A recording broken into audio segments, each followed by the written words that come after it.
கிருபை எந்த ஊழியங்களும் மேல, எந்த திருச்சபையின் மேல, எந்த விசுவாச குடும்பத்தின் மேல, எந்த தேவ பிள்ளை மீது தேவ கிருபை அதிகமாக இருக்கிறதோ அந்த பிள்ளைகளுடைய வாழ்க்கையில் ஆசீர்வாதம் அதிகமாக இருக்கிறது. நமக்கு ஆசீர்வாதம் தேவை, ஆசீர்வாதம் வேண்டும். ஆசீர்வாதத்தை விரும்பாதவர்கள் யாரும் கிடையாது. ஆனா அதே நேரத்தில் இந்த ஆசீர்வாதம் எப்படி வரும் என்று சொன்னால் தேவனுடைய கிருபையினால் வரும். கிருபை நம்மை தாங்குகிறது, கிருபை நம்மை நடத்துகிறது, கிருபை நம்மை நிர்மூலமாகாதபடிக்கு நம்மை நிறுத்துகிறது. அப்போ ஒரு மனுஷனுக்கு மிக முக்கியமானது ஆசீர்வாதம். அந்த ஆசீர்வாதத்தை கொண்டு வந்து தேவனுடைய கிருபை. ஆமென் சொல்லுங்க. வயசுல நம்முடைய ஒவ்வொரு நாளும் பவுல் சொல்றாரு, காலையிலுடைய கிருபை எப்படி இருக்கிறது?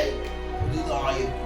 என் கிருபை உனக்கு போதும், உன் பலவீனத்தின் பலன் பூரணமாய் விளங்கும். ஆமென் சொல்லுங்க. வாய்ச்சி ஆடாளம் அல்ல, படிப்பல்ல, தேவ மனுஷனை, ஒரு மனுஷனை ஆசீர்வதிப்பது தாளந்தல்ல, திறமைகள் அல்ல.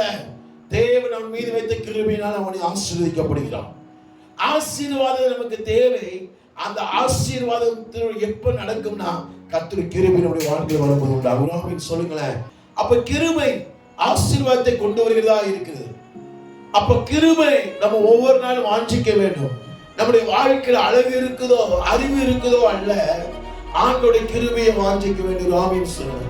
இப்ப நீ நினைக்கலாம், ஜெபம், வேத வாசிப்பு, பைபிள், உபவாசம், இவைகளினால் ஆசீர்வாதம் வரும் என்று வேதம் சொல்லல.